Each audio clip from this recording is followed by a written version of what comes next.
This podcast is brought to you by Colgate Total. We take oral health as seriously as you take sports. That's why Colgate Total Active Prevention uses advanced technology to help prevent oral health problems like cavities and gingivitis before they start. It's clinically proven to provide 24-hour antibacterial protection with twice daily brushing after 4 weeks of use. So get a winning routine and prevent oral health problems before they start. Shop Colgate Total Active Prevention at a retailer near you. Miles was in the suite 2 Super Bowls ago. Bacon just give me the business. Dude, That video is, when people saw that video, they're like, yo, what the did Miles do to that kid? And he's just getting like prison punched for like 40 punches. You got to protect them ribs, baby. Welcome back to New Heights, ladies and gentlemen, boys and girls, a Wondery show brought to you by Audible. For those of you that can't read, don't like to read, Audible, that's the app for you. We are your hosts. I'm Travis Kelsey. This is my big brother, Jason Kelsey, out of Cleveland Heights, Ohio. yeah, baby. Oh, Cincinnati Bearcat alums. Shout out to the Cats. Get a chance to get back on track against the other Cats, the Arizona Wildcats. Come on, baby. Subscribe on YouTube, Wondery Plus, wherever you get your podcasts, and follow the show on all social media at New Heights Show with 1S for fun clips throughout the week. Jason, as we always start off the show, please tell the people what we have coming up. 92%, we got another amazing episode lined up for you right now. We're going to recap Week 10 of the NFL, talk a little bit of the out of the house from this weekend and in Lambeau, and Miles Teller. How about that? Miles Teller is here. Are you excited about that, Wyatt? Miles Teller's going to hop on the podcast. Who's that? Okay, see you later. Great comedic timing, Wyatt. Great job. Before we get into any of that, let's get into a little bit of that new news. New news. New news is brought to you by American Express. That's right. Heights Hotline Holiday Hot Takes. That's right. The quadruple H. We're doing a special holiday edition of Heights Hotline for this month's bonus content. You can give us your hottest takes about the holidays, or if you need any advice about dealing with your family or anything around the holidays, really. Call our hotline at 929-399-7260. That's once again, that's 929-399-7260. We are bringing back New Heights mailbox as well. A lot of you have asked us about how you can send stuff to the show, so we decided to reopen our P.O. box in a location that's easier for intern Brandon to drive to. We're putting this in intern Brandon's hands. I don't know if that's the best thing. Good luck, Brandon. We're going to put the address in the description of the episode. So if you want to call, you can call. If you want to use snail mail, you can use snail mail. If you have fan art, different things you want us to try in the show, custom knives, whatever, you name it, send it to the P.O. box. Intern Brandon will determine which ones he wants to show us, because we probably won't look at all of them. But we'll see some of them, and then some of that We'll see the good groove stuff. will make it on the show eventually. Look forward to seeing what the 92%ers bring there. Also, New Heights Tailgate is coming to Philadelphia. That's right. The first New Heights Tailgate in Kansas City was such a success that we're running it back in Philadelphia. On November 28th, you can spend Black Friday at the link, not just watching the Eagles, but with New Heights starting at 11 o'clock in Lot K. Travis Kelsey will not be there. I might show up. I probably will be there. Please don't tell anybody. It'll be the ultimate New Heights fan experience with food, merch, giveaways, a photo booth, a DJ, cornhole, field goal competition. New Heights Tailgate is completely free for any of our fans. Even if you're not a fan, if you just show up, it sounds like it's free. You don't need to sign up. You just show up. Capacity will be limited. First come, first serve. Jason, you going to kick a field goal in Tim's this time? I didn't want to do it the first time. I did that because I said something stupid, and I just wanted to support Pat McAfee, friend of the show, and awesome and all the human kickers being. get it. Yeah, all the kickers. Yeah. Mainly Pat McAfee. And then I also, I think we can do some competition there. I don't know that it needs to be a field goal. I think we can figure out our own thing. That wraps up new news brought to you by American Express. Look forward to hearing from all the 92%ers on the phone, in the mail, and potentially at the tailgate right after Thanksgiving. You got to do something fun there. All right. Let's move on to out of the house. Yeah, I got out of the house a little bit. I went over to New York. You went to New York? Yeah, I went to New York. New York. Or New York, upstate? New York. New York, New York. New Okay. York, New York. Yes, What'd you sir. do in New York, Trev? Just hung out, man. Put the feet up. Saw some cool places. Ate some great food. Love and, that. got to feel the big city and its electricity and its buzz that it's always got. And yeah, it's my favorite time right now as the seasons are changing to be around the Midwest and the Northeast. And yeah, it was pretty fun. Yeah, there's a picture here of me at Puffy's Tavern saying what's up to a couple guys, and met my guy Summit out for a drink and met some friends. Got some new friends that I know out in New York. It's cool to just kind of vibe around the city like that. I think that's one of my favorite things to do in New York is just to, be one with the city. Just kind of walk the streets and feel the electricity, feeling everybody doing their own shit, and then meeting a few new people on the way. I'm with you, man. There's so much to do there. And I mean, I love just the public transportation. It's a shame that you're so famous that you can't do it now, Trav, because it is spectacular. What makes you think I won't go down in the subway right now? All right, let's do it. You and me. Next time we're in New York, we're taking the subway. Deal. We did it in London. I'll do it here. Did you come with me on the subway? Yeah. No, I did the subway. You didn't do the subway. Me, you, Mom, I think Dad and Uncle Don, and I'm pretty sure we all did. I love hopping on the tube. Big tube. Dude, I'm in. I'm in. See the next up and coming music artist or dance artist. I mean, how is the subway not awesome? You get to breathe a bunch of stale air that's been recycled by everybody else who's also in that little congested train car. Maybe see somebody do something crazy. Yeah. I mean, there's never a dull moment on a subway, really. I mean, if you think about it, there's something happening at all times. Going down. If you're People ever bored, watching is one of my favorite things to do. It is. I will go somewhere. That's another reason why I love New York. I love the people watch. Dude, just there to are some see characters. people doing some wild shit. Yes. Yeah. On the bye, do you completely forget about football? Like, what are you doing on the bye? Besides going to New York, besides going to Puffy's Tavern, how are you approaching the bye week as a Kansas City Chiefs tight end? That ties into it, man. You know better than anybody. You get so ingrained in the routine of things, and your days are set, your schedules are set during the season. And the bye week is just that. If you're fortunate enough to come out healthy and you can get away, I like to get away and recharge. Not everybody has the same feeling. And, there's a lot of guys out there that have families and they end up staying in town and all that. But I like to get away, recharge, see something else, see a new city, feel like I'm somewhere else. And kind of just shut it down. I'll watch the games on Thursday, Sunday, and Monday, but I like to kind of get away. Being in Kansas City for 13 years straight for 8 months out of the year, it's like, yeah, that can be a nice home for somebody. But at the same time, I'm somebody I got to move my feet, man. I got to travel. I got to see new things, visit friends, and I got to see a lot of friends and family out there on the East Coast. Nice. All right. Chiefs headed to Mile High to take on the Broncos coming off the bye. Big game for the Chiefs, obviously. Broncos hold the division right now, as well as the top of the conference. So, Trav, what are the keys to the game? I think right now the Broncos are playing so well together. You know what I mean? They're playing complementary football. They might not have a lot of games where they're scoring a lot of points and they're playing great defense, but at the same time, they're playing good complementary ball. And I think that it's kind of led by their defense. And then in those big moments, their offense keeps finding ways to win football games. That's what great teams do. And Bo Nix, man, we've said it on here before. It's like when the pressure's on, it seems like he just turns into a different guy. So it's going to be a 4-quarter, heavyweight battle. I'm here for it. I love these kind of games. Denver's not the easiest place to go in and play football, man. That altitude gets me every single time, and it may not make me play terrible, but it definitely makes a difference when you're playing up there. And I'm excited for the challenge, man. Bo Nix, such a better quarterback when he's playing from behind. It's a crazy stat. Has it factored into your guys' head at all that maybe you should spot them some points and be the ones to come back from behind? Chance.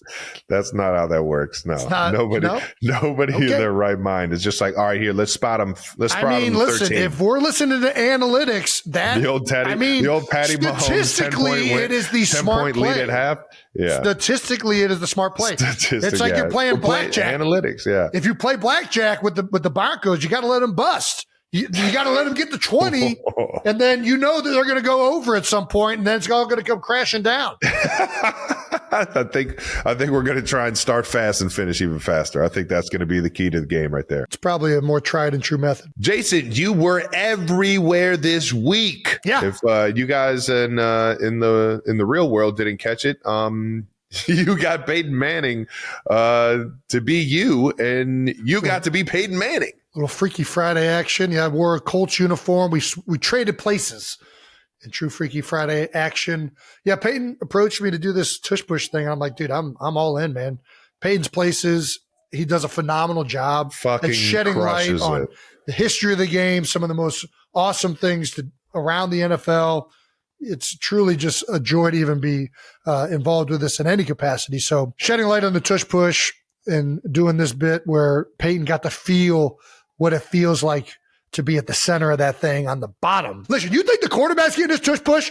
You just take a look at the center next time. It's a lot of pushing of that tush. Anyways, it felt weird in the moment when I was wearing the Colts uniform. It felt even weirder watching it. I don't look right in a Colts uniform. It just feels off. No, it's because you're fat and you're wearing 18. That's why. If you had that old 62 on, Just going to say, I don't think I looked fat in this. you would have turned into Jeff Saturday 2.0. I didn't know I was so bow-legged. Look at how bow-legged I am. But that's the thing. You're not. I'm not You're slew-footed just like me. slew-footed. You got your feet go this way, but it is a little bit of bow at the knees. Just because you got Isn't wide it? hips, though. That's why. Is that what it is? Is the wide hips? Yeah, the wide hips. It just makes it to where it doesn't look like your knees are like clicking. I'm telling you, the only reason I look fat is because of that flak jacket. I got that flak jacket on, so I No, kind you of don't. It's not that you look fat. You look thick. look like a Jared Lorenzen. R.I.P., dude. The hefty lefty, baby. He was so fucking fun to watch. Fuck, man. Jason, you went to Lambeau. Sure did. Peyton's Places on the old Omaha Productions wasn't the only place you saw some football or were a part of some football. That's right. Went to Lambeau on Monday Night Football. Took Ed Kelsey with you. Dude, that was a blast. Passed out some cheese curds at an ice rink. I got gifted some cheese curds at the ice rink. I was skating around, passing them out. I was spraying snow on people by stopping really fast by the boards and getting ice on them. Classic Jason. We actually went out to Lambeau the day before and went and got a tour of Lambeau, Dad and I. Then we went to a supper club, big thing out there in Wisconsin.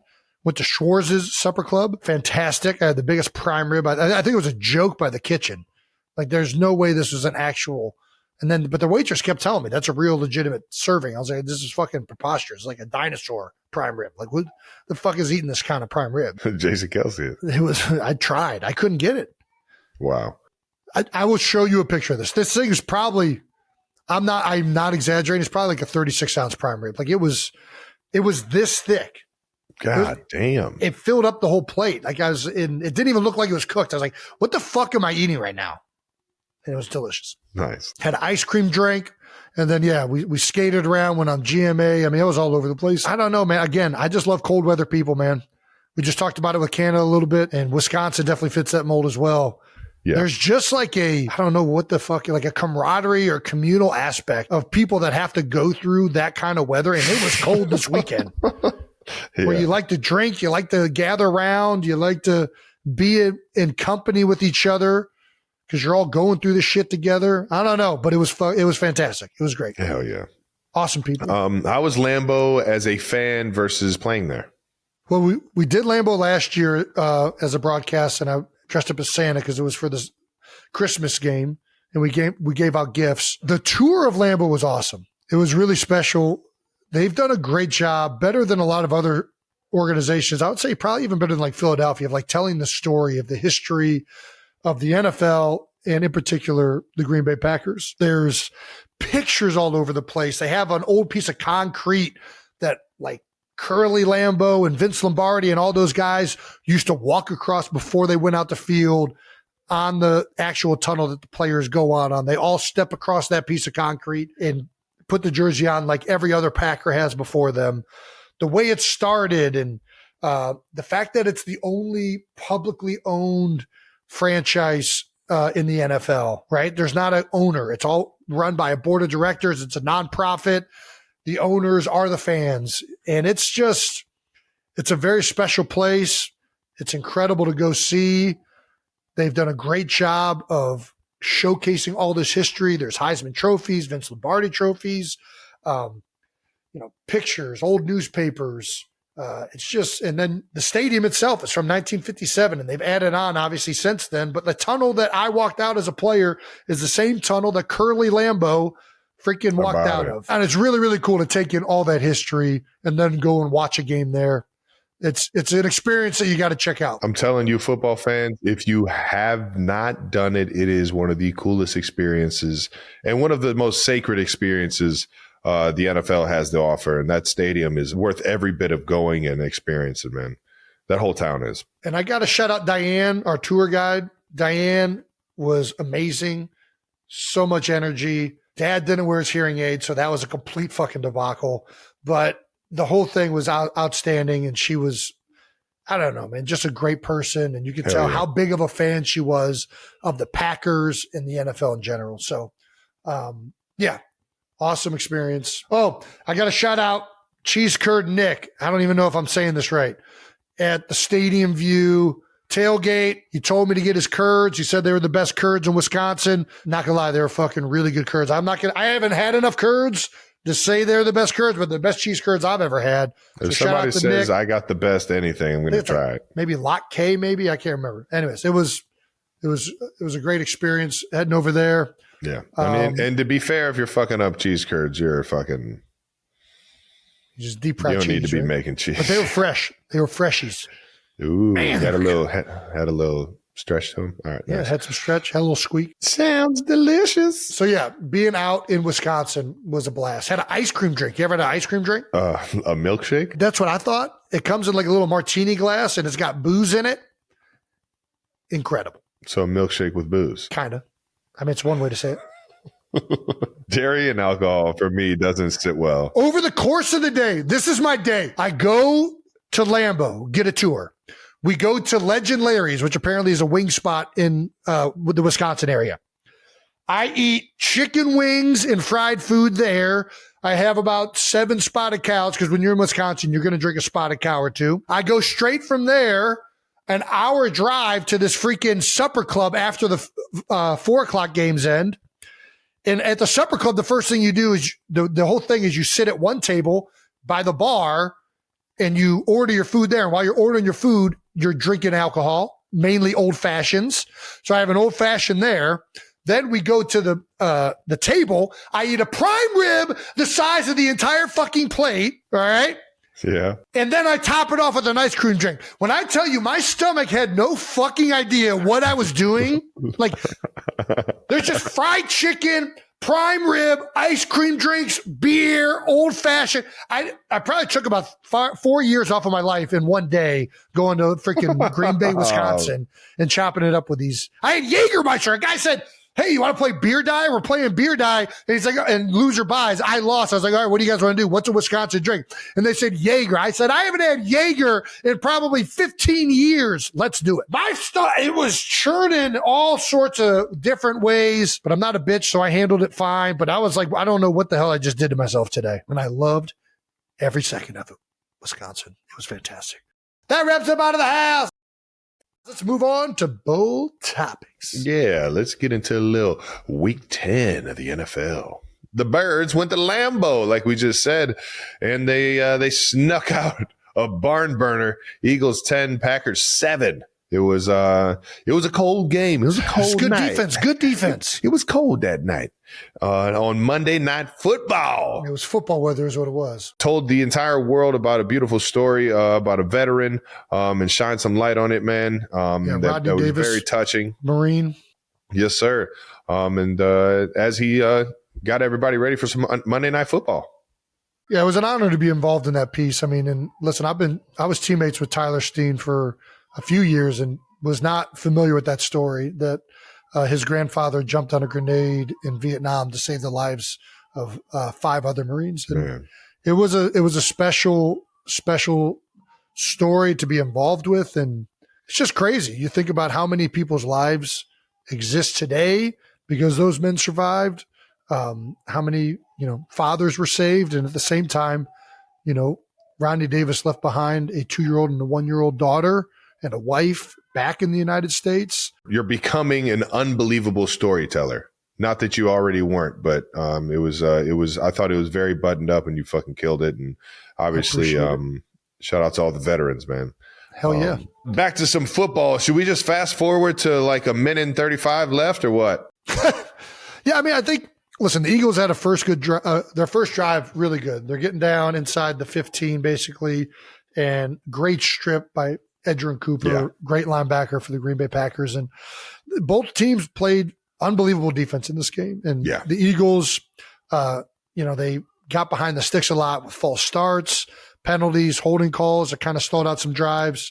Got it going a little bit in the second half, and it really came down to the end of the game because both defenses stymied each other's offenses all game long. And it all came down to a 4-minute drill for the Eagles, trying to ice out the game. They're winning 10-7. And this is the big decision that everybody wants to talk about, right? Yeah. Eagles elect to go for it on 4th down. It's 4th and 7, I think. 4th and 6. And they're on the 36, 35-ish yard line. And at this moment, before they come out on the field, I'm like, okay, are they going to kick a field goal or are they going to punt? Even when they put the offense out there, and I thought punt because I'm like, you don't want to give too good a field position here to Green Bay. Your defense has been playing well. It's cold. This is usually within Jake's range, but it's windy. It's cold. Let's just give our defense good field position and take this game out that way. But the Eagles put their offense out the field. I'm like, okay, they're probably going to just take a delay a game so that it's an easier distance for the punter to kind of put it up in the air and let it come down inside the 20. Yeah. And then they snap the ball. And I'm like, oh, shit, they're actually running a play. Yeah. And they try to hit A.J. Brown on a sluggo. Doesn't work out. Still don't really fully understand it, to be honest with you. I mean, I think the Eagles in general are one of the most aggressive teams, right? And Nick has been this way his whole career. And it's allowed us to win a lot of football games. I know it was cold. Typically punting, though, I wouldn't think that that affects that. I mean, I know it affects the punter a lot, but you're not going for distance. You're just trying to kick this thing up there and get a little bit of field position. Mm-hmm. 4th and 6, not a high percentage throw. They must have felt really good about it to make that call. But outside of that, thankfully the defense showed up and got a stop when they needed it. You know what I mean? They held them to have to try and attempt a 63-yard field goal on the other end. And they got out of Lambeau with a big victory against a really good defense. I came away from the game like, dude, even rewatching it, Green Bay's linebackers and their safeties and how they came down into the box, they played really well. I really think Jeff Hafley has done a tremendous job with that whole unit. They have players across the board, and they came to play, especially a bounce-back game for them for giving up the rushing yards they did to Carolina. They were fired up to play, and they played hard. They played physical all game long, and it was an old-school type of NFL game. It really was. That's what it kind of reminded me of watching that thing, because it felt like you're in historic Lambeau on the biggest night in football, Monday night, and it's like you're just sitting there watching – two legendary organizations go at it for the 100th time. And it's just, it felt like that old school style of football, cold weather game. Guys are, plays are being made on the defensive side for the majority of the game. Finally, the offense gets going for a little bit in the fourth quarter. And it's like, oh, all right, now you got everybody on the edge of their seat and shit's going on 4th down. Everybody's going for it on 4th down. The Eagles had one where they're literally calling out the 4th down call on defense. Jomo. Yeah, they're calling the play out before they stuff it, and you're just sitting there. You're like, man, this is old school football. And that Eagles defense had some help from their new star, Jalen Phillips. Man, forced fumble recovery, 8 pressures, 7 hurries, and 6 stops altogether. When he got traded here, one of his first sound bites was that it's like the greatest thing that's ever happened in his life. And I mean, Jesus, I know the aggressive statement, but for the Eagles, this might be the greatest thing that's happened this season so far is getting Jalen Phillips. What an amazing maiden voyage for the veteran defensive end, outside linebacker, whatever you want to call him, edge defender. He made his presence felt early and often. He was phenomenal all game long. We knew he was a great player. He picked up right away and came up huge for the Eagles. The Eagles are going to get tested. I mean, listen, they won in Green Bay. Big game, and they got a big one coming up next week. Yep. Lions, Sunday Night Football. Their offense is functioning very well right now. I think they scored on every possession this past week against Washington. So they're going to have to come to play on offense this week if they want to win this one. And that'll be a little Sunday night football action, playing back-to-back night games prime time, baby, with new play caller over there in Detroit. Dan Campbell. Dan Campbell. Dude, the readers. I love that sideline pick. He's so good, man. Dude. The 4:00 games, it was like what? It was Lions, Rams, and who was the other one? Where it was just like, these are all going to be blowouts. These aren't even going to be close. Every single one of them was just and you knew it coming into it. It was like, all of these are going to be fucking none of them. The Rams and the Rams 49ers was the one where it's like the 49ers defense has been good. All right, let's talk some other stuff that's going on around the league. Giants fired coach Brian Daboll. Yep. Daboll is gone, making former Eagles quarterback and Chiefs coach and Jason Kelsey's friend Mike Kafka the interim head coach. Coach Calf. Coach Kafka was Mike Kafka, quarterback for the Philadelphia Eagles when I first got into the NFL. And he was my QB awesome. coach when I first got into the NFL. That's right. Went over to Kansas City quickly and ended up having a tremendous career there as offensive coordinator. He's got some hardware from his time in KC, won one Super Bowl there, and he's been in New York the last few years since Brian Daboll got there. Now the interim head coach, can't wait to see what Kafka can do up there. So this is how it works. You know, Daboll was there for 4 years. They've changed over the roster completely, and the team just hasn't gotten better, right? They show flashes. Like it felt like 4 weeks ago, it felt like things were starting to turn a corner. Yeah, we were seeing a started getting Jackson Dart out there. Cam Scatterboo. It felt like, okay, this team's starting to have some confidence and find themselves. But, yeah, the graphics are all out there. They've blown a number of big double-digit leads that good teams just don't do, and really disciplined teams don't do. And, you know, it's not all Brian Daboll's fault. It never is. But when you're the head coach, you're the one ultimately responsible. Somehow the general manager's abstaining from responsibility over this whole thing to date. You know, Wink Martindale, the defensive coordinator, they move on from him a couple seasons ago. They move on from Saquon Barkley, famously last season. Daniel Jones. They move on from Daniel Jones. And all three of these guys have had success at their next stops. So, you know, the common denominator is like, hey, we've had players apparently that are good in this building that haven't played at a high level. So ultimately there's going to be change coming whenever that happens for sure. Yeah. And it's a tough situation for our guy Kafka to come into, but he is one of the best football knowledge and offensive like gurus, man. I like when he was in Kansas City, man. Just hearing him talk ball and hearing him talk about how the offense needs to get going, I always was just blown away by it. And no better stamp of approval than his absurd stat line in college playing for Northwestern in the old 2010 Outback Bowl. The guy threw for 532 yards, 4 touchdowns. Are you serious? He was 47 for 78. In the air. Oh my gosh. The man threw fucking 78? Yeah. And did he throw his arm out? How do you throw a ball 78 times? Good luck to Kafka in the New York Football Giants, man. Yeah, good luck to Kafka. I will not say good luck, Giants. All right. Keeping it on coaches, Mike McDaniels. Little drive-by troll action. Let's take a look at this photo.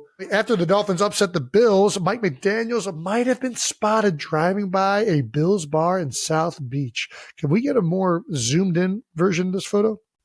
I mean, that's Mike McDaniels, right? 1,000%. Is he trolling, or is this just on the way to his house? What do you think? It might just be on the way to the house. I could see Coach McDaniels living down in Miami Beach. He's definitely trolling. He's dry. He's slow turning it. Got the arm out the window, staring right into the bar.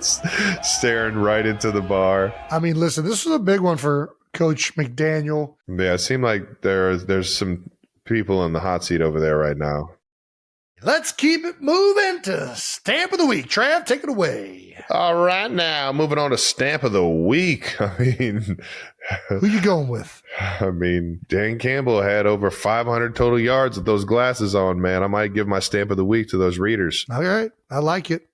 Somehow still looks incredibly intimidating with glasses. I'm not fucking around with that. Look at those. It's the traps coming out of the T-shirt that tells me I don't need to bark up that tree. It's the red skin that just tells you that, like, his blood is just pulsing to, like, areas. Waiting. He's just waiting to explode with rage. Thick six. Let's take a look at this thick six, Brandon. I've seen this thick six. Is it good? It's good shit. Anytime you see a fat boy running with the ball, it's good shit. All right, let's see it. Kind of think they could have blew it dead, but oh, big boy. Oh, yeah. No, that forward progression is not stopped. They can't bring him down. Are you kidding me? Oh, my God. Oh! Dude, he landed hard. He hit the ground hard. Let me tell you, big boy is tired after that one. I'll tell you that. He just fought off even his own teammates. Like, how many people is he pushing and freaking? He just wrestled an entire high school football team. I'm definitely giving it to him. I don't even need to see the rest of these. I mean, Matt Stafford was tremendous. I gave him the Hemi on Monday Night Football. DeMarcus Lawrence had a couple scores for touchdowns. Jets offensive line celebrates offense. All right, I'm intrigued. Let me take a look at this. Just styling on him. Oh, no. Like, look at him. Fuck. That's pretty funny. It's really petty and, like, super unsportsmanlike, but it's funny as shit. The boys on the 2-game win streak, bro. Fuck it. There is something different about, like, making a play you make a play, you get the dance, but getting somebody else the fuck up and then dancing on him feels a bit aggressive. It feels like taunting to me, but right? I love it, though. As we've said, we are in favor of taunting as a podcast. I'm fucking we so are pro taunting. And it was also just good rhythm. I mean, he's a good dancer. I want to go to the club with him. Yeah, I'm going to go with the thick six. Shout out to Akeem Davis for an incredible defensive touchdown. Truly remarkable effort. I don't know if it's going to get better than that. Yeah, I don't know if it gets better than that either. I'm always down to give a friend of the show some love, man. Matty Stafford went out there, went fucking nuts, has the most starts by QB before reaching. It's a weird stat. He has it's actually kind of a bun stat. It's really weird. Yeah. It's kind of a bun stat. It's very weird. It's the most starts to get to 500. Of quarterbacks with that many starts. Yeah. All right, cool. Above a certain amount, they are almost all over 500. He just got over 500 as a career. Well, as one Buns stats and Buns records holder, to another. Many Buns stats. Matty Stafford gets my stamp of the week. After 231 starts, Matt Stafford is finally above 500. He has the most starts by a quarterback before reaching 500 since starts were first tracked in 1950. He is now 115 and 115-1 overall record. So it just tells you how bad they were in Detroit. Like, they had some bad teams in Detroit. Fucking guy's Super Bowl champ, baby. You can't tell them no different. Well, that does it for Stamp of the Week. Let's close this episode out with Miles Teller. Yeah, I don't see why not. Our guest today is 6'1" actor from Downingtown, Pennsylvania. You might know him from being on the Eagles sideline or dancing at Grateful Dead concerts. He just hosted SNL for the second time. You've seen him in big screen roles in Whiplash, War Drugs, Top Gun Maverick, and as the co-star of the upcoming film Eternity. 92%ers, please welcome Miles Teller. Let's go. Yeah, baby. Let's go. Dude, SNL fucking rocked it. Absolutely fucking rocked it. Eternity absolutely rocked it. You're on fire as always, brother. Appreciate you coming on here, having some fun with this, man. How we living, dog? Yeah, appreciate it. I was looking forward to that intro. That's like, because as actors, we don't really get much, SNL you mentioned if I'm doing a talk show. But, that's why I'm so jealous of musicians and athletes, because you guys just get that live energy and you feed off it. But after that speech, I'm ready to run through a friggin' brick wall. When you got the great credentials like dancing at Grateful Dead concerts, Jason just fucking hits those things, man. You just fucking get your chills going, baby. Have you always been a Deadhead? For me, I guess I really got into them in college. I've always been into, classic rock and, Clapton, and I know you guys are big Stevie Ray Vaughan guys. Bob Seger, baby. Like that kind of stuff. And then when I was in college, I had a buddy be like, yo, we should go to this music festival. It's called Gathering of the Vibes in Connecticut. And once I was around, what I refer to now as like my people, I just didn't know it at the time. But once I got around that tie-dye and just the love and energy that they get from the band and that they give to everybody else, yeah, dude, I love it. I'm in tie-dye like probably way too much for a 30-some-year-old adult. I'm with you, dude. But those shirts are clean, though. I know you like my shirts, Trav, when I'm wearing them down in wherever we're at in the summer and stuff. I have some nice vintage. Dude, you already know. Take me back, man. Take me back. I'm vintage with you, dog. Yeah, that shit's classic. Well, let's talk about Eternity. Well, actually, first, you talk about like intros. Whenever I'm on the field and the team's about to come out, I feel like I get like PTSD. Like I get like flashbacks of like playing and like goosebumps. Like I got to see Trav come out. I got to see the Eagles this past week. Everybody's booing. There's lights everywhere. It's like that moment right before the national anthem. And it's like, dude, it still is like a visceral thing. So I'm right there with you on the intros, man. That is one of the things I miss greatly. I bet. You're not that far removed, man. And I don't know if you've ever seen when they show video of like Chuck Liddell watching a UFC fight. I mean, he's like, he's very much still in like, when he sees a dude like knocked out, I mean, you can see it in his eyes. Like he's very still in that world. The best. Oh my God. Eternity. I never know how to like sum this up. So, okay. Larry, your character, Larry, is married to a woman named Joan. And the whole movie essentially takes place in the afterlife, and you have to choose your eternity. That's the name of the film.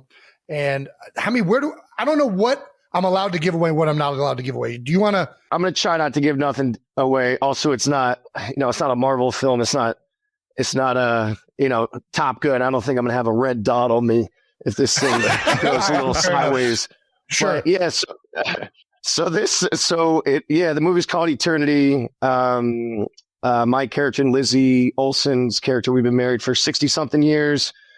And the movie more or less takes place in the afterlife. The rules kind of are that you get to choose your eternity. And we have some fun with it. There's like Smoker's World because cancer can't kill you twice. There's like infancy. Studio 54. Yeah, Studio 54. 1930s Germany without Nazis. Nudist world where it's always like the perfect temp for you. Yeah, you get to choose your eternity, but you only choose once, and you can choose to be with whoever you want. And so I'm kind of, ready to choose my eternity with my wife. And then turns out that her first husband, who's been waiting 67 years because he passed away in the Korean War, he wants to have his eternity with her too. So it turns into this fun, romantic comedy, kind of with a bit of this love triangle thing. Dude, it was fantastic. Yeah, man. The trying to win over Joan and the entire who's going to be able to spend the rest of their life with them is just fantastic. It's funny. It is incredibly emotional. Like as somebody who's married, it's a roller coaster of emotion, man. It's so fun, man. You guys get really deep. The how much fun you guys are having in the comedy aspect with the ACs, the afterlife coordinators, dude. That shit is fucking. You guys hit it on the head, man. I absolutely love this film, man. Thank you. And also, I think it's like when I was a kid, because this movie's coming out, at Thanksgiving. You think of like those family movies that you would go to. There's kind of just old school throwback, kind of just make you feel good. And this movie, even though I do think it's like it was one of the funniest scripts I've ever read. I just found it really sincere and moving, and so I appreciate putting things out there that are, sincere, not just original and fresh, but a movie that's not just there to take the piss. You know what I mean? I think it makes you really think about your own life, and hell yeah. If you're in a relationship or, if you've lost somebody, it's just a really there's a lot of like tears, I think, in this movie too. It's just, I don't know. I love it. I'm glad you guys dug it. Dude, you pick great films. Better than like anybody I know, man. I like, and this one in particular, like I can imagine like you're reading the script and it's just, it tugs at all the right heartstrings. It hits all these different themes. The character like arcs throughout the film, the way it touches on like a long relationship versus one that you had that ended. I don't know, man. It's fantastic. It really is. One of my favorite lines from the movie, Joan says to both you and her former husband, maybe the beautiful thing in life is that things end. And I just think it's a great line. And I know it wasn't like at a pivotal moment of the movie or whatnot, but it really struck me. And I want to ask you, like, would you want to live in one of these eternities? Like, I'm like watching the whole film. I'm like, dude, I feel like if I was living in one of these eternities, like eventually I wouldn't want to live in that eternity. Does that make sense? Yeah, that's a tough, just like for eternity. That's tough. I don't know. Yeah. God damn. Yeah. It's funny. I was talking with, cause Kelly, she's very, she grew up very religious Catholic, and this, 100%, she believes in, eternity and, living forever, and your soul goes on, and really we're on life in this physical form to kind of learn lessons. But, I don't know. I was chatting with her about it. I was like, yeah, no, for sure. That's great. That's great. I was like, but what if you just want to shut it off at a certain point? Like, what if you just want to stop having consciousness? You know what I mean? Like, maybe I just want to, turn it off. But I think it's, I don't know. I was thinking about my perfect eternity, and I was saying mine would probably be like cul-de-sac world, where it's really just kind of like a middle America suburb. And I got like, family members that I never met or family members I did get to know passed away, and some buddies of mine that passed away way too young. And hopefully all my dogs, actual dogs, nice. Animals, I was going to say, there, but just so we can all just chill in this little neighborhood. Yeah. I think it's not going to be something like some big grand gesture. It's just kind of an extension of life and, those relationships that I do think life, the most important aspect of it is really relationships, and those relationships that you kind of nurture. And I'm with you. That's what you're thinking about on your deathbed. I imagine it's not, career stuff, any of that crap. I think you're just thinking about people. It's kind of funny you mentioned the Thanksgiving feel of being around family, and how this film coming out around Thanksgiving kind of made you feel about that. I guess unknowingly, I feel like I genuinely enjoyed it even more, because I kind of put myself in the shoes of like, these are like my parents. These are my parents going back in time, looking at their best, feeling at their best. Yeah.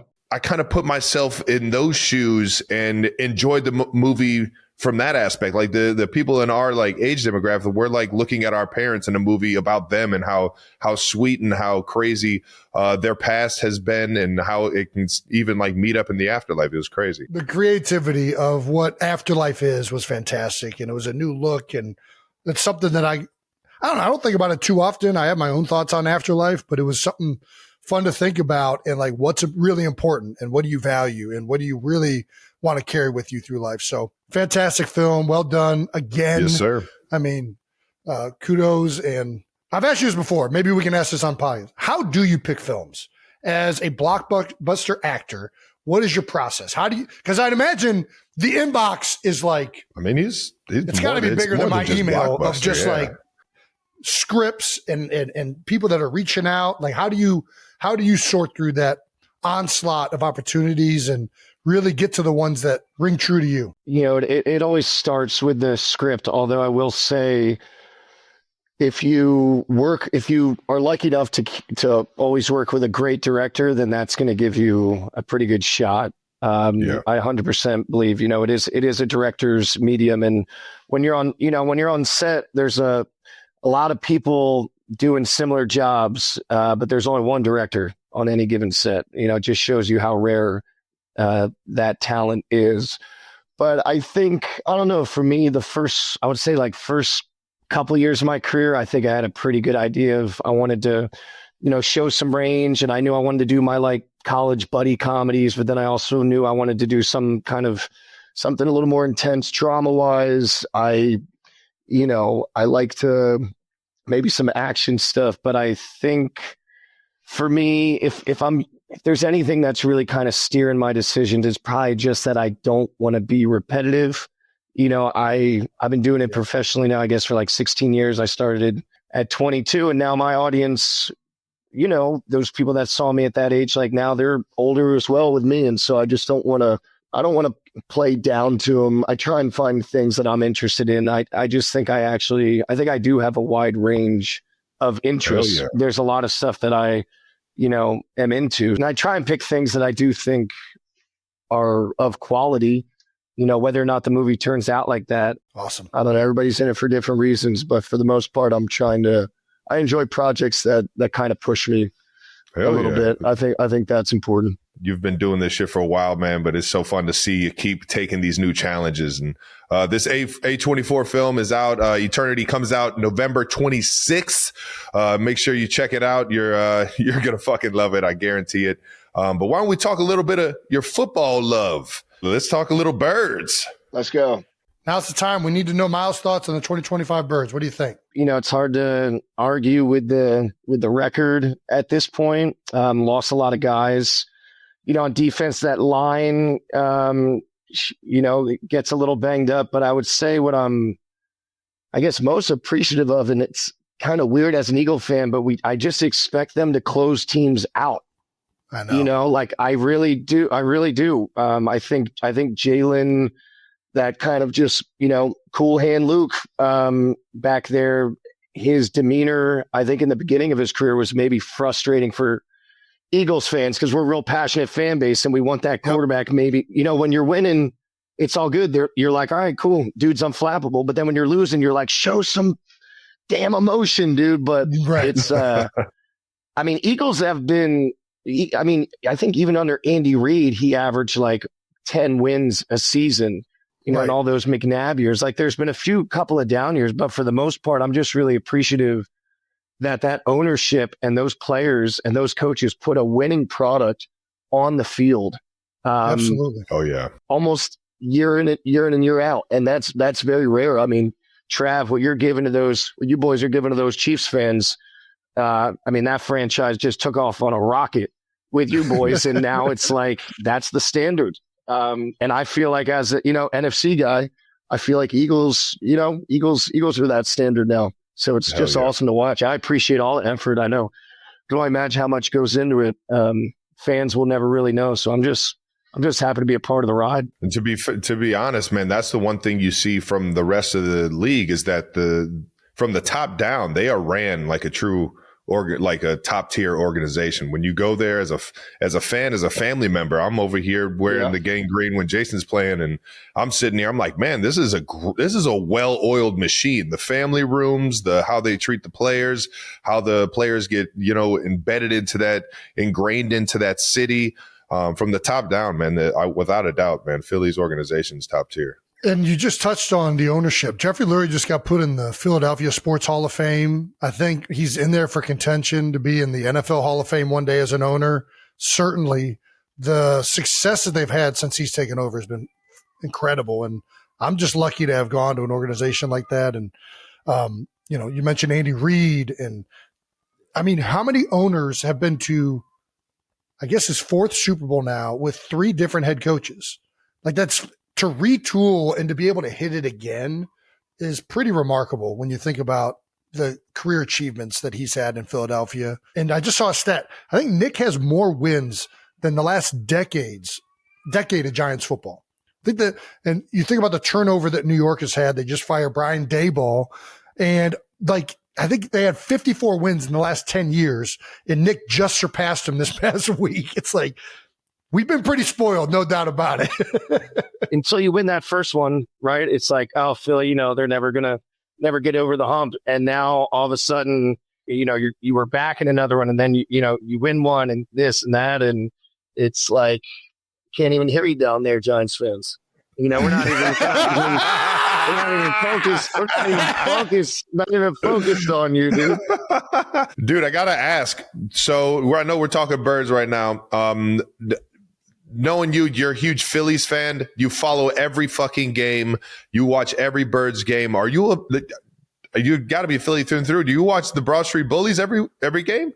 Yeah, when I just don't watch hockey as much anymore, but when I was in South Jersey, those early 90s years, like the Legion of Doom with Leclerc, Recchi, Lindros, Joel Otto, Gar Snow, Ron Hextall, like those were some badass teams. Oh yeah. And I used to love it. But yeah, I don't really watch hockey as much. I mean, in Tahoe, I've gotten to know a bunch of those boys, especially Oshie when we're playing those baseball games. I'm going to be so mad if I can't be yelling Schwarbombs this year. Schwarbomb.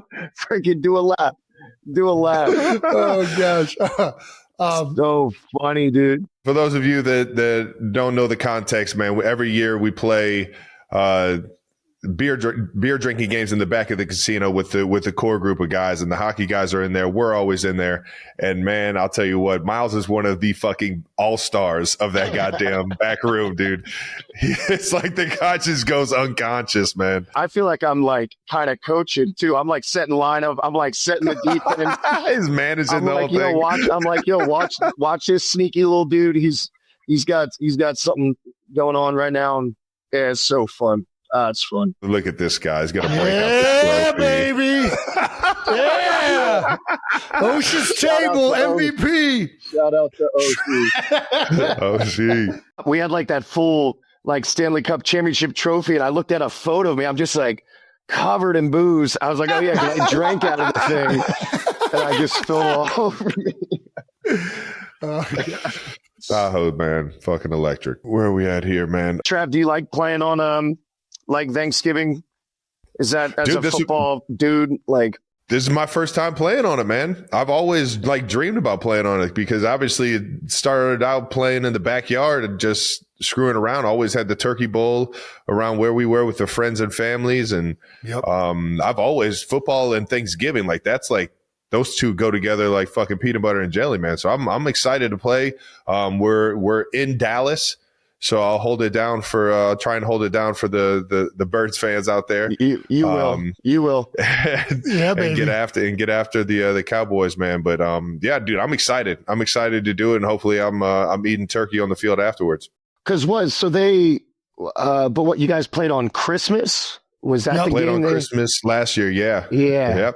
That was a fun one too. I'm not gonna lie. It was a day game, so we were in and out of Pittsburgh, and we even played this year on Christmas. It's a night game against, I believe, the Broncos, who we got this week. So, okay, it'll be a fun one, man. I enjoy all the holiday games. I know it kind of takes you away from the family, but at the same time, man, you get something for the family and friends to watch, and you're always getting texts when everybody's around the family. Sometimes I'll get the picture of what the living room looks like sitting around watching, the Chiefs play. So it's awesome, man. I love every bit of it. Yeah. Yeah, well, that's evident just watching you play too. I mean, appreciate both you guys, you could just see the pure joy. I would have loved to seen some of them backyard football games with you boys all. Oh my gosh, I bet it was a lot of moxie. A lot of moxie. I would always make Travis be the ball carrier just so I could try and obliterate him. We play this game in the backyard where he'd be on one end and I was on the other, and he had to try and get past me. I wasn't big enough to take him down, so I was like, all right, I just got to be the crash dummy here. And Jason can fucking let out some of this anger since he was a 10-year-old with anger management problems. We got to mention this. We were just talking about Tahoe. Are you aware of the bet that we have this year for Tahoe? You've seen us both play. I have a bet with Travis. If I don't finish in the positive, Miles is going to be on my side 100%. Of course, will you just let me finish? Oh, my bad. If I finish in the positive this year, Travis has to dress as a Blue Man Group member on the podcast. If I finish in the negative again, I have to dress as a Blue Man Group. Who do you think is going to take this one? I mean, I never play my best golf there. I've broken 80 I don't know, maybe 3-4 times in my life. I can play good golf. I've never finished in the positive there. Dude, I've hovered at like the end of 18. I've never even finished just a round. Yeah. The single digits. And I don't even think Vegas would put that bet on the board. You gotta, dude, have it as, I would bring that bar down just a little. I would say like even if you finish a round in the positive, that's a damn good round. You're probably shooting like 84 tournament golf. Trav, are you open to redoing this bet in just one round in the positive? honestly, I still feel confident about that, dude. Dude, Osh's table. Oh, hey. What's Hi. up, girlie? Where'd you come Ellie. from? You saying hi? Oh, there we go. Nice. Bye, Uncle Travis. Nice. Thank you, sweetie. Jay, is it a lot? I guess since being retired, and obviously I know you're still very, very busy, very active, but kind of getting to be home, I imagine a little more present during kind of the holiday season. That's got to be pretty sweet, man. It's awesome. Yeah. And I think you just mentioned Thanksgiving. We're already gearing up with plans for that. And, Christmas isn't too far around the corner. I don't know. I'm around more, but it's more chaotic. When you play football, it's like very militaristic with the schedule. So when you're busy, when you're not. Yeah. Whereas now I feel like I'm kind of like all over. And in some ways it feels like even when I'm home, I'm getting pulled in other directions, which kind of takes it away a little bit. But yeah, I mean, dropping the girls off at school, being able to do that, pick them up. Yeah, for sure. I think that being around the family is where it's at. And I miss being around my football family. I'm not going to lie. Like I miss being around those guys, but being able to be around the kids, be around Kylie. I'm sure. Yeah. And I think he was getting to that because you're not playing a lot of golf, Jason. You're not getting better at that game. Dude, I played golf once a week this year, basically. I'm getting better. Once a week? That's a lot, right? Is that not a chance. lot? No way. I got to go more? Yeah, you got to. Yeah, dude, I'm investing in a simulator. To be in the positives. I just got to get away from my negative shots. I know those doubles can just gang up on you. Dude, they can stack. Especially after a long night in the back of the casino. That's right. Osh's table. Playing baseball. He left all his good shots to win the MVP of the Osh's games, dude. Well, that's the thing. It's like it's at altitude. You know what I mean? A lot of the time we are, after the round, we're all hanging out. We're all hammering long drinks. Appreciate that. We're hammering some of them, the skinny finnies. Yeah. And then you're up at sometimes your tee times are like real early in the morning. It's like, obviously I'm not playing my best golf. I just went to bed 2 hours ago. That's the best, dude. I fucking love Tahoe for that though, man. We got a last segment ready. We're going to get to it. We got to ask. All right. We're just going to rapid fire, ask some questions that we've always wanted to ask, and we'll get you out of here. Sound good, Miles? Yeah, all good, dude. Do Philly sports fans deserve the reputation we get? Yes and no. There's a misconception there, but what I think people get confused about is that Philly sports fans are informed. When they're booing about something, a lot of the time it's not a physical thing. It's just maybe a mental error. We're passionate, but they also, that's their life. You meet a random chick at the bar, she can tell you 5 relief pitchers. Like, it's just a part of the culture. It's just what it is. So yes and no, but yes and no, and also who gives a shit? Do you know anybody that has ever spent time at the jail at the vet? Yes. Very good. Just a quick answer. I love it. Yeah. You're in the new Michael Jackson biopic. Yeah, it's funny. I think people, because when I first got cast, it said like Miles Teller to star in Michael Jackson movie, and I think people literally thought I was playing him at some point. I was like, oh my God. No, dude. I mean, you got the moves. That's why, because you got the moves, dude. They were like, dude, if somebody can moonwalk in this bitch like Michael, I could see it. I tell you what, his nephew who's playing him, there will never be anybody who will portray someone in a biopic that has, he's got a ton of that DNA already in him without even being a performer necessarily, but he trained for years 2-3 years before we ever even rolled camera, and this kid is going to light that screen on fire. It's hell yeah. Michael Jackson's greatest performers of all time. And to even be able to get close to mimicking him is really, it's almost impossible, but I think Jafar does it. Awesome. You and Travis both starred in sequels to iconic movies. Starred? Yeah, that's right. Travis, just take it. All right. Is there more pressure working with Tom Cruise or Adam Sandler? What do you think? Like starred? Stop it. Absolutely, brother. Almost the same amount of time in between each sequel too. The Sandman's great. Dude, Sandman is the greatest, dude. Oh man. But Tom is awesome too, man. I had the pleasure of meeting him on Tay's tour, man, and he's fucking awesome. It seems like he's a lot like he does all of his stunts, obviously, and he seems like he's very like, I don't know, like locked the fuck in. Not that Sandler isn't, but when I was on Happy Madison set, like it was a huge family. Like everybody that worked on the movie, the first movie 30 years ago is working on it now. Like it was. I would assume that that Adam Sandler does it a little bit different. But how was it with Tom? Yeah, man. I tell you what. Like I had led a decent amount of films before Top Gun, but after working with Tom, I approached being one on a call sheet just a lot differently. You kind of, not only are you focused on your stuff and making sure you're leading from the front, but you also just become highly invested in the integrity of the entire production. I mean, Tom really, in a lot of ways, he's got a lot of Southern gentleman roots, and that he learned from his mom. And so he knows everybody's name. He treats everybody with respect and kindness. But also, like what you're saying is that, especially usually on a Tom Cruise film, there's aspects of the filmmaking that are very physical, very technical, and everybody needs to be on their shit, or something bad could happen.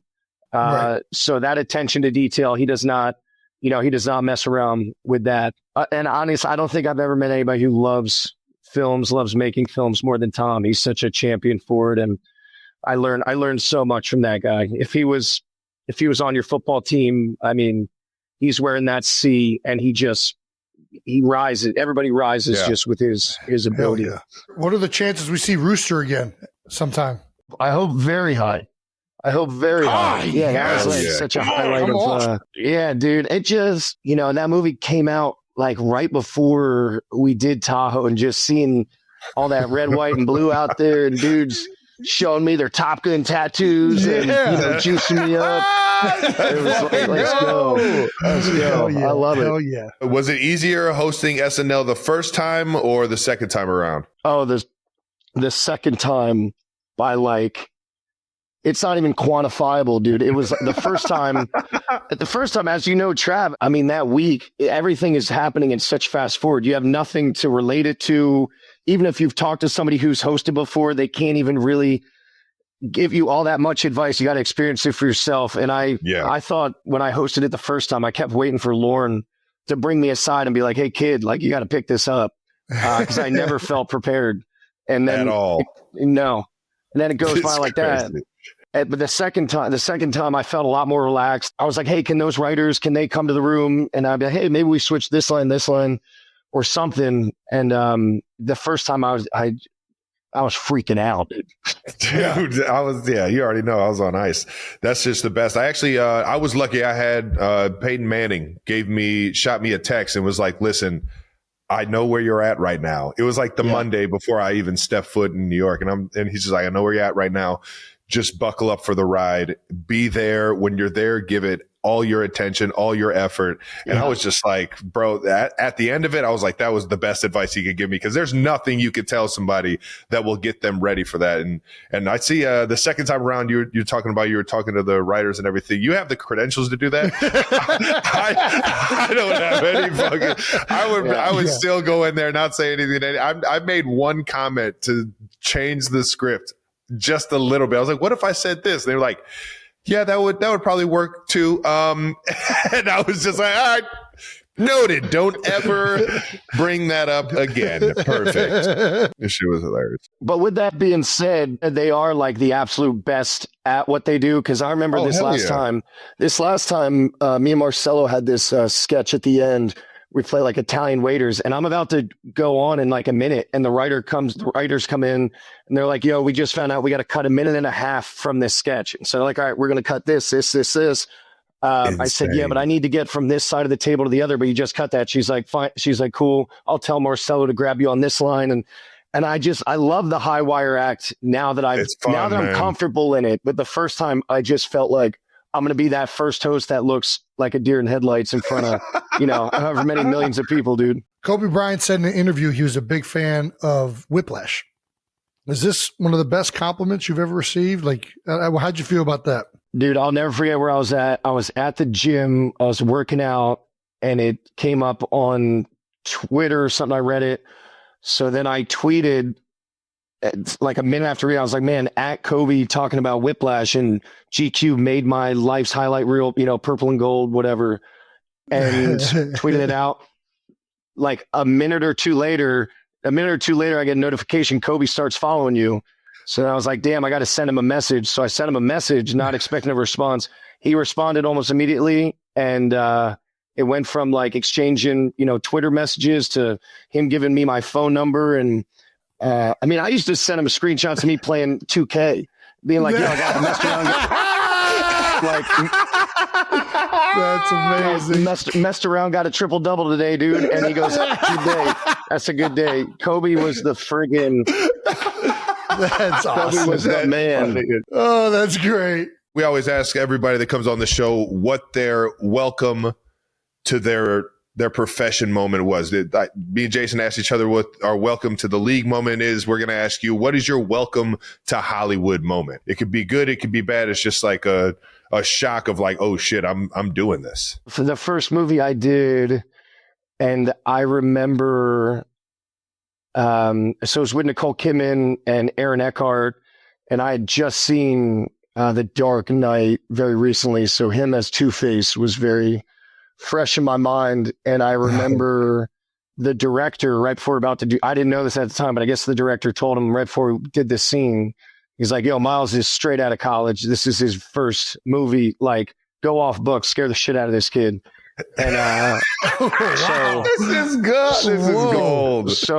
So Aaron, like, and Eckhart, man, like he can deliver rage in a way that really kind of, you feel it. And but I remember he's like yelling at me, and I just remember thinking in the back of my mind, like, this is so cool. Every dad is getting on me.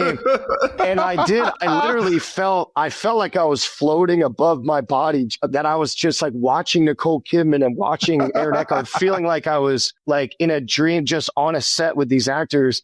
And then I heard the director yell cut, and I was like, oh fuck, I just fucked this up, because I'm not even in character, whatever. We do a couple takes, move on. And I remember going to my dressing room, giving myself a pep talk. And I was like, Miles, you've always thought about what that moment, that break moment is going to be. And if you want to have the career you think you're going to have, like, this is that moment, you got to fucking lock in right now. So it was great. But initially I was like, what the fuck is going on? Dude, I can only imagine, dude. That is an awesome welcome to the Hollywood moment. Fuck. Well, dude, that's all we got, man. Do you have any? You feel free. Do you want to ask us any questions? I don't know, before we wrap, or do you want to just go back to your life and? This guy's insane. Trav, when you got when you are coming off a bye, are you doing any kind of like study on your own, or does that shit, like, the coaches prepare, they kind of have it all lined up, and then once you get back in the facility, then you think about it? Yeah, just shut it down. Just shut it down. Relax. I'll watch the games on Sunday, or like the Thursday, Sunday, Monday games. But at the same time, I'm just like, let me just step away from this, recharge, come back in. And I kind of I self-evaluate every single week. You're doing it. So I already know where we're at, and like kind of where we need to be going and stuff like that. But the coaches do it from a completely like different like scheme aspect, that I'll just get all that information when I come back into the building. Do these seasons with you guys feel like repetitive, even though you feel like, man, this, I don't know, are we not doing this or? Because with you guys, it just, until it doesn't, it goes through Kansas City. And I'm just curious if anything feels unique this year? Or it's all kind I of. appreciate it. It's crazy because last year, it's kind of how you were talking about Philly this year. It's like last year we were winning every game at the end. Like we were finding a way. Yeah, one score, close ones. Yeah, and it's been like I think like the 4 losses that we've had are all within 1 score games, and they're all like at the end of games. What happens?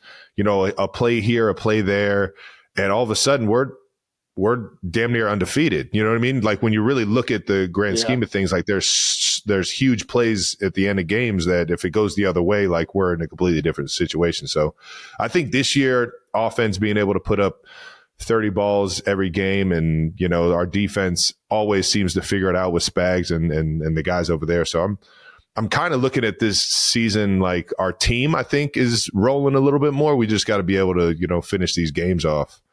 Like we were last year. Jay, NFC, I mean, I imagine you're watching more Dude, I watch games because with the analysts' work I mean, obviously we know how good the freaking Rams are. We saw it in the playoffs, and we saw it this year with that blocked field goal away from them women. But and I feel like it's, you know, them, and I mean, is Seattle as good as their fucking record? Dude, they're playing unbelievable. Their defense is low-key stacked. They got a lot of good players on their defense. Sam Darnold's balling out. It's one of those where I'm high on him, but I still got to see him do it in like crucial situations against really good teams, especially down the stretch. Like Sam Darnold was great in Minnesota last year, and they looked like they could do a lot of damage in the playoffs, and obviously it fizzled out for him. But there is something that I really like about Seattle. I do think the Rams, at the end of the day, are the strongest in the NFC West. I think we're right up there, man. I really do. I think it's Eagles. If I was going to pick 3 teams that I feel like are the most consistent right now in the NFC, it's probably Seattle, the Rams, and the Eagles. Yeah. Lions are right up there too, but they've had a couple games where it's like, I don't know what the heck's going on. They got Dan Campbell calling plays now, though, baby. Let's go. Dude, see with the glasses on?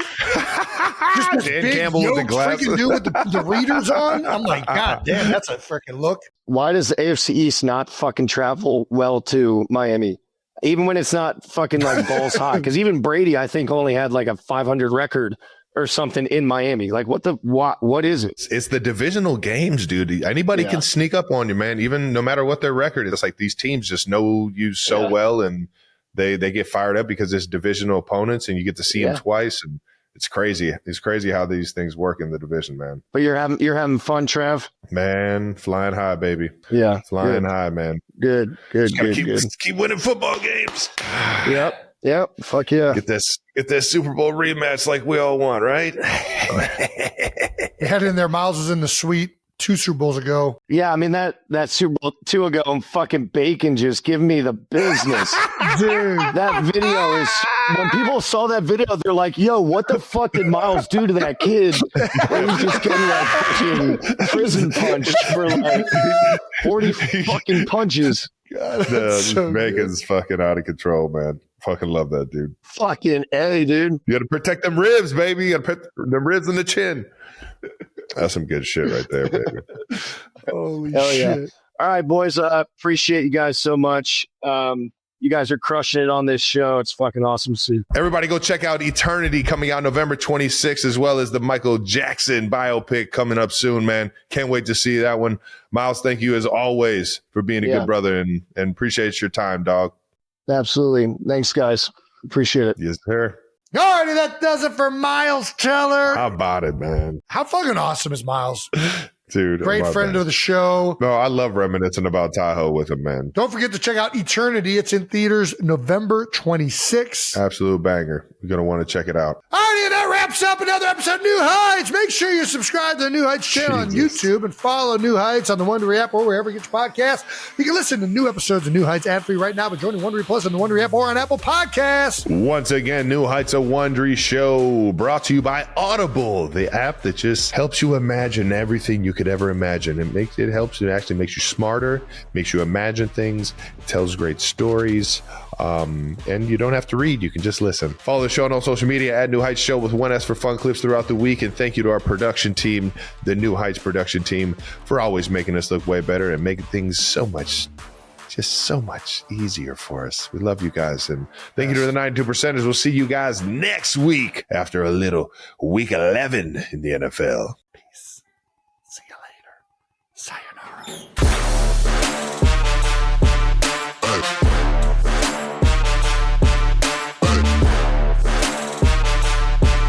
Don't read the comments, Jason. Just don't read the comments. I know. You would have thought I would have learned at this You would point. have learned your lesson after Canada got in your ass, but here we are again. I'm fine with Canada getting in my ass.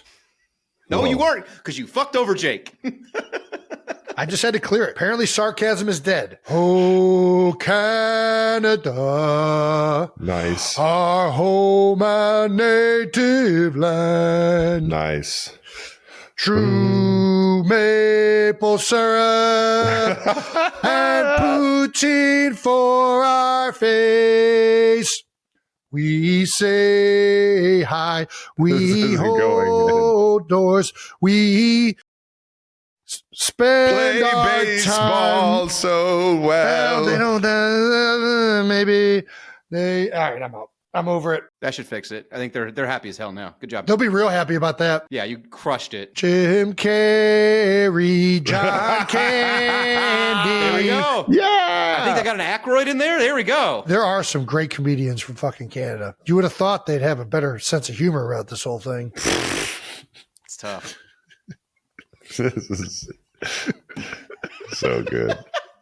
Jake, when you edit that, can you not fuck it up this time? Yeah, All right. please don't make me look like a xenophobic asshole again. It's sarcasm, Canada! They're not fucking around up there. They're not fucking around up there. I mean, they are kind of fucking around. They fuck around a lot. We got to go up to Canada. You don't got to tell me twice. It seems like a very fun place. I'm I in. like cold. Toronto's one of my favorite cities. I fucking love it up there. Any place where people live in the cold, I'm usually a big fan of.